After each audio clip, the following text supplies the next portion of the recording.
and welcome to Rock Your Block. We're your hosts, Cynthia, Karnik, and Jeff Beck. And this is GovPartners Presents. GovPartners is a full-cycle provider of management support and market research services with a particular focus on customer service and transportation. GovPartners Presents serves as the perfect platform to discuss topics that are relevant to you. And with that, we'll jump right into current events. Google has begun development of a car-sharing service similar to Lyft and Uber, the latter of which has become something of a household name because of its controversial surrounding of the very public battle with more traditional taxicab model. We all know that. We've been in taxi cabs for as long as we can remember, right? So now Uber is a transportation network company that has started just kind of what people may call ride sharing, transporting people around as you call from an app. So it's very technologically savvy. A lot of the millennials are using it. And Google, up until recently, was a huge backer of this service and has announced that they're going to start kind of competing with their teammates. So now they're going to become somewhat of a competitor. So why do you think Google's getting into that business? Well, I think Google's in two places. As you said, Google's been backing it. Google's Google Venture division has been funding a lot of the Uber components as one of the larger investors. But Google also has been doing, and you've probably seen it on other news programs and maybe even seen them on the streets, but they've been testing a significant amount of driverless vehicles around different settings and different pieces. And the Silicon Valley's seeing them on a regular basis and getting very used to them coming in and out. But I think it gives Google another opportunity to try to get even further into that data component that really makes their business go round and collect that data. And it also gives them an opportunity to undercut potentially Uber. They're using their driverless vehicles versus individuals paying the individuals as drivers, so they have an opportunity to potentially one-up them. But Uber also has been looking at the same thing. Uber's also looking at some driverless vehicles pieces. They recently signed an engineering program with Carnegie Mellon to kind of do a joint venture to create that type of program and add research to it too. Maybe they can play in that marketplace as well.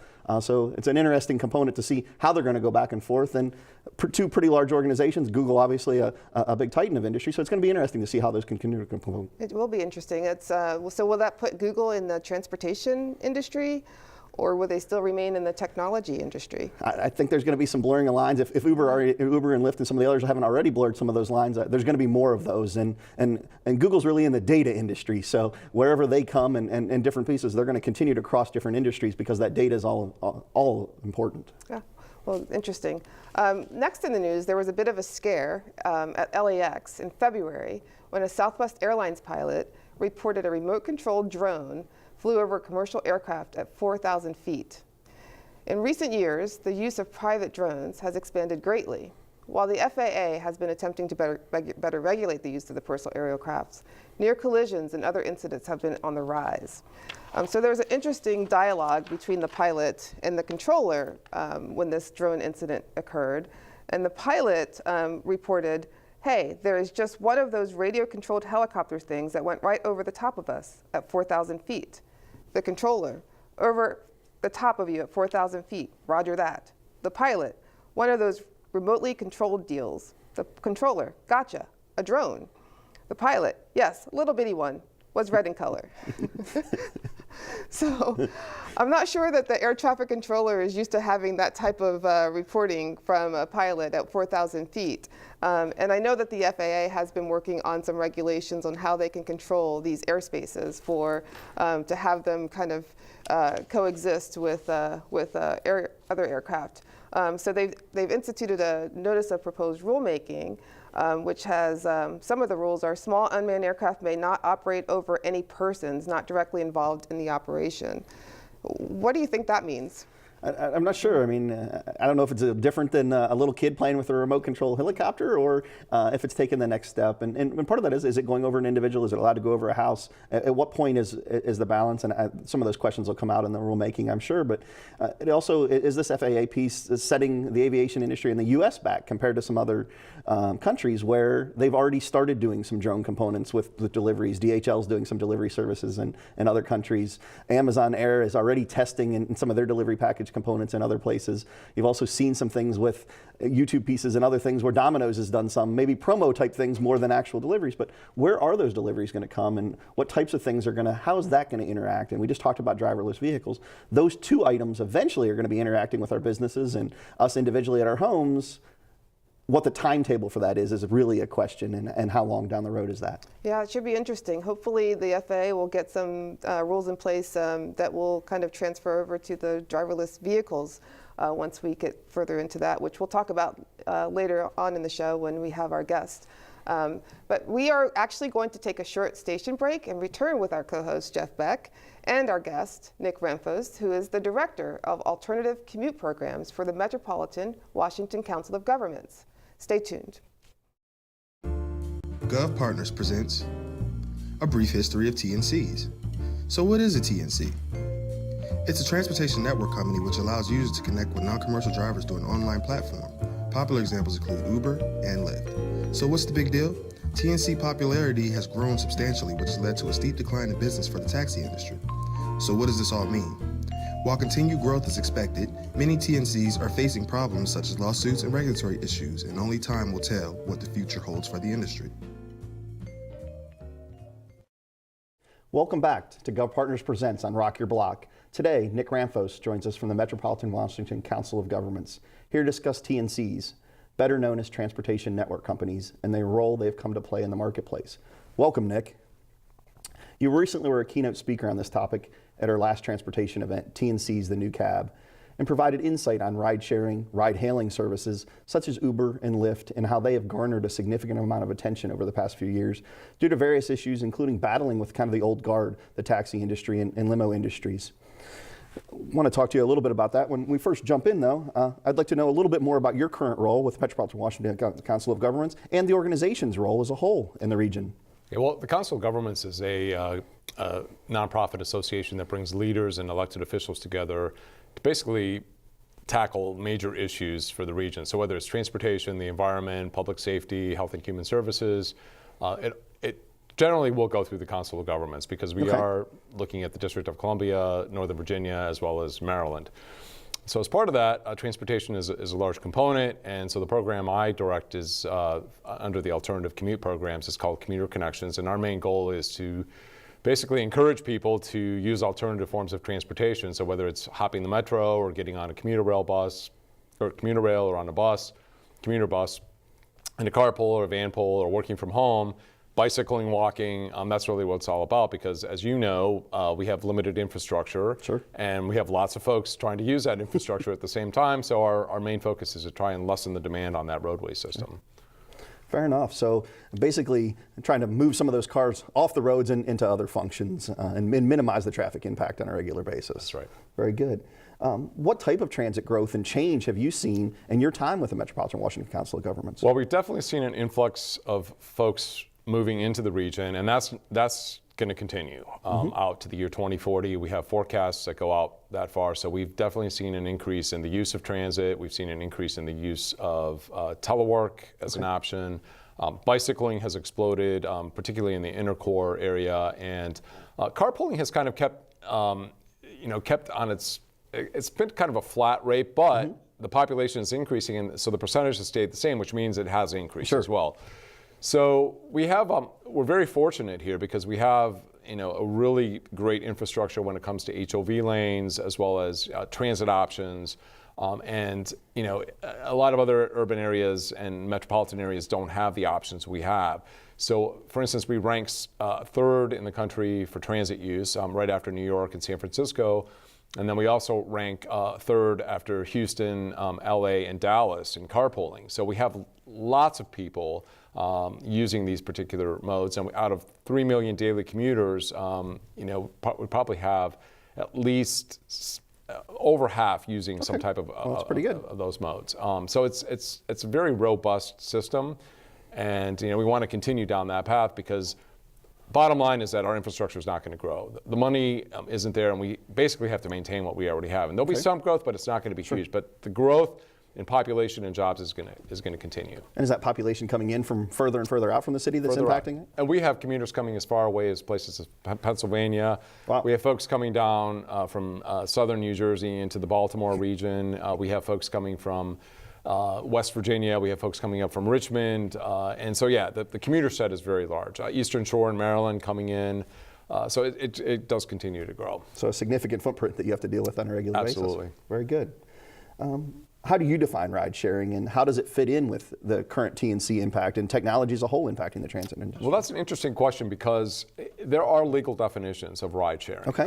And particularly in the Commonwealth and in Virginia as well as in Maryland. And essentially those definitions basically say that these are arrangements that are not for profit. And so, that's a little different. When folks get together, if they're basically exchanging the fact that, hey, I drive one day, you drive the next day, that's essentially the arrangement. Or if there's some minimal de minimis cost, like for instance for parking and you want to split the cost, or there's a toll, you split the cost, that's ride sharing.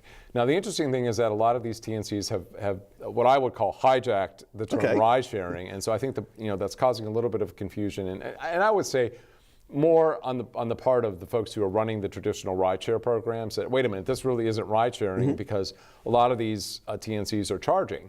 And don't get me wrong, I think that the TNCs, I think they have something to offer, but it clearly isn't ride sharing. So we've started using the word ride sourcing, or ride hailing, as some folks use, because really that's what it is. It's somewhere in between traditional ride sharing and taxi cab use. And it definitely has a place in the transportation landscape. I think the challenge is going to be how to figure out where that all fits in and how it's going to benefit commuters, as well as organizations that are doing planning for transportation, including the local jurisdictions in a lot of these urban areas. So technology is impacting a whole lot of these components, as we started to talk about, and you continue to talk about from there. Kind of, how would you describe TNCs or what's happened with TNCs in a few words or phrases? Well, I think TNCs have been, I think, a breath of fresh air for transportation. It's provided not only the drivers of those particular organizations with a livelihood, but it's also provided more options for folks that are looking for mobility. And I think that the benefit is going to be the fact that that they're creating this new class of transportation. But I think on the opposite end, I think we need to also look to make sure that consumers are getting the benefit of that, and that there is some type of, and I wouldn't say stringent regulation, but I think there needs to be some kind of an oversight. It can't be like the Wild West, where people and anybody's out there just doing anything. And I think that's kind of been the crux. And we do have a taxi cab regulators committee at the Council of Governments, and we've been looking at this issue. We've also had a task force looking at this issue. And I think that the important thing is that we need to make sure that everyone's on the same page, and that there's a level playing field for everybody. Now, we may not get to the level playing field that everybody thinks that they should have, because a lot of these folks are on the opposite end of the spectrum. But I think it's important to at least make sure that everyone's hearing each other and being able to basically come in with something that's going to fit in to the transportation landscape. It's a unique component to a kind of an old guard industry, and adding that transportation component to it makes an interesting mix. So I've heard phrases such as organized hitchhiking and ride sharing. Are those types of things that you would acquire with TNCs?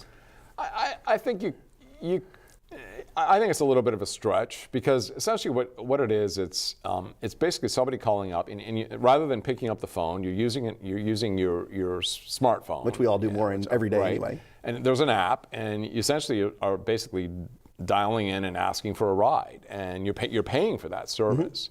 So most hitchhikers aren't going to pay for the service because some might. They might be nice to do that, but I think most aren't going to do it, because if that person happens to be going their way, they're just going to jump into the into the car and go. So I think this is a little bit more organized, and there's definitely a financial component around that. And so you have the app, and you're basically going to pay for that service. So I think it's a little bit different. But yeah, some people have characterized it that way in those terms. You're definitely dollars associated in that aspect. There's some pretty serious evaluations of some of these organizations and that component. And how about yourself? Have you utilized any of the TNCs yourself? I have not, but if there is an opportunity at some point in time, I may take advantage of it. There have been a few times where I've gone into just on travel, and I've been to an airport, and I thought to myself, well, maybe I should dial up Uber, but then I was thinking, well, I don't want to get pulled, I don't want the car to get pulled over, because I know in some cities there's been it's some, not authorized. yeah, and a lot of these cars have been impounded, and they've been ticketed, and I just kind of figured I didn't want to really get caught up in all that until really the dust settles and it's legitimate, and I know that it's a safe way of travel. Then at that point, I think I'll probably take it. It seems like some of the legislation's moving there to clean some of the air right now in the area. So I think that's a good piece. How do you see TNCs ultimately coexisting with the traditional forms that have been there for a while? Well, I think they're going to have to. I think a couple things are going to happen. One is, I think they've taken the approach that we're just going to go in and then see what happens. And that's kind of taken everyone by surprise. And it's been kind of exhilarating. It's kind of a surprise for everybody. And it's kind of brought transportation to the forefront. So in that regard, I think it's been good. Not good for everybody, but on the other hand, it's also given notice to the taxi cab and livery industry that, hey, you guys are going to need to change. And so what was kind of pro forma in the past is really not going to be the same model that we're going to see going forward. So I think a couple of things are going to happen. One is that I think it's going to provide some maybe deregulation for some of these taxi cab and livery folks. And then I think because these folks have just parachuted in, I think they're going to find out that, hey, it just doesn't work this way. You're going to have to follow some type of rules and regulations, and making sure that there's a safety component, and that you're insured, and that we're checking out your drivers so that they have the proper training, and that the public feels safe. Sure. It's basically akin to getting on board a bus or train, and making sure that you have peace of mind that, hey, I'm getting on this service and it's something that's going to be safe, and it's going to get me to point A and B in one piece, and I'm not going to have to worry about if there's an accident, what's going to happen, and am I covered? And there's definitely been some insurance concerns there as well. So. And I think that goes across the entire spectrum. So whether you're a cab company or TNC or you're on a rail car, I think safety is of the utmost importance, and it needs to be addressed. Very good. What advantages do you think the TNCs have brought to the market? Well, again, I think the advantage is that it's a new form of how to be mobile and allow for mobility. I think that their focus has been the consumer, which I think many times in the past, some of these other entities, it hasn't been the consumer. It's been about their bottom line. And I think in the end, it's providing options to consumers that weren't there before. And I've heard of stories where parents have said, hey, rather than me being the chauffeur for my kids, I'm just going to call Uber. Yeah. Now some people might just kind of take a step back and say, I don't know, is that really a safe thing to do? But I've heard anecdotal evidence where parents said, hey, there's a birthday party, we're getting all the kids in an Uber car and they're going to the party. We're not going to have to drive them. And and then take them to the tutors, and then take them to the swim class. And that's been happening in a lot of the suburban communities. And so that may alleviate some stress factors for parents down the road. But again, it comes back to the safety aspect and making sure that you feel comfortable doing that. And so I think that option is there, because I think some parents probably wouldn't have done that with a cab company in the past. So that's some concern there. And I've read recently that a couple companies are actually trying to move into that market completely, where they're kind of acting as an Uber or Lyft, but specifically for children's services. So it's a little bit of a different component. We're starting to run on time, so one more question before we go from there. But TNC's kind of have stepped in and been an evolution of the transportation component. Do you see that continuing? And what do you think is the next step? Is it those driverless vehicles, and where is they're going? Or maybe the drones? Yeah, I think this is the first point, and I think it's going to continue to grow. And my feeling is that they're probably going to get into a lot of other areas. So whether it's food delivery or package delivery or freight or driverless cars, I think the possibilities are really endless. But I think it comes back to something Cynthia and yourself said earlier. It really comes back down to data, and you have Google getting involved. Yeah. And so the data aspect of that is tremendous, and I think that's going to provide a lot of powerful information for a lot of different companies, and not just for those companies, but it may spawn a lot of other industries that might be out there. So. All right, Nick, it's been a pleasure having you as our guest today. Our Rock Your Block audience looks forward to what the Metropolitan Washington Council of Governments has in store for the region. We're going to take another quick break, but stay tuned. There's more to come on GovPartners Presents.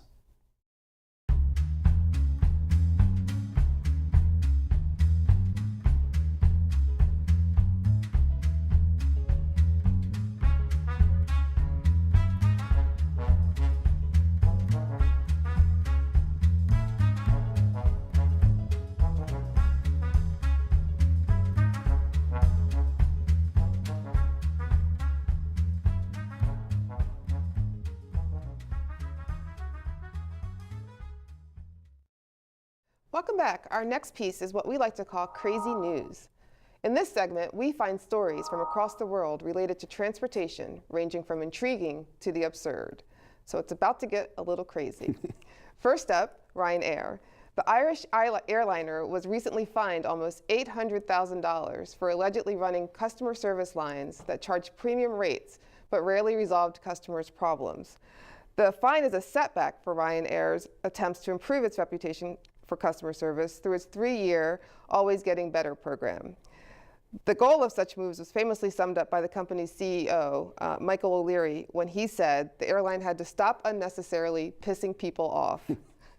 I guess this strategy worked because Ryanair recently announced a 32% increase in profits in the 6 months from currently up until September 2014. So I'm not sure how you are able to have such horrible customer service and get fined such a hefty fine. That's crazy. It is. Well, and crazy as a whole.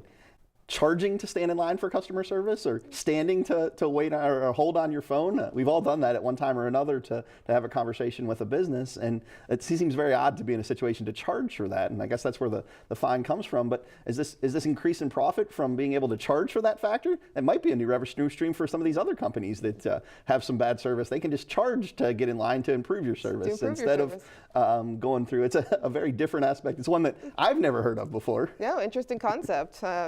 I think maybe Ryanair might need some customer service improvement mechanisms, and maybe a mystery shopping company could help them with that. It sounds that way, yeah, absolutely. We might know one of those. Maybe we should give them a call. So next up in the news, learn while you fly. Yes, I said that correctly. Learn while you fly, not learn how to fly. JetBlue and Virgin Airlines have both separately begun to offer complimentary audio and video of interesting college lectures. These courses, of course, in addition to the typical in-flight entertainment that is typically provided. So now you can actually get entertained by watching an in-flight movie or watching TV shows or listening to music. And if you want something a little bit more mellow, or you want to continue to your education, you can take some college courses. What do you think about this interesting addition? I guess it's one more way to learn, and it might also be one more way to learn how to sleep on an airplane as well, depending. I think all of us probably have done that in an educational setting now and then over the years. So it's a different piece. It is one more thing. In this case, it's something that they're offering to you for free, which is unusual for some of the airlines right now. It's not an additional complimentary. It's not an additional cost piece. It is complimentary. So it's interesting to see how that's going to play out. It is. And what's even a little bit more crazy is that the airlines are also using a company called Robux to stream video cooking lessons, such as how to brine meats and also how to read labels on chocolate. So that should be something that is more of an educational piece, because I don't know why you would need to learn how to read labels on chocolate. But I'm not sure, but I'm not sure we're going to get to practice hands-on on a plane doing any of these cooking demonstrations. Right, exactly.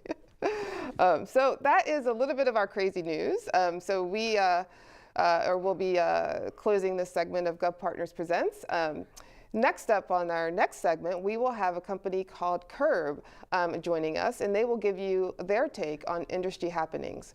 Curb is a mobile app which connects passengers with professional taxi services in multiple cities. In closing, we encourage our viewers to connect with us on Twitter at Covert Travelers and visit our website at www.coverttravelers.com, and let us take your topics ranging from TNCs to world travel. Send us your story. We'd love to hear it. Thanks again for watching Rock Your Block and today's segment of GovPartners Presents.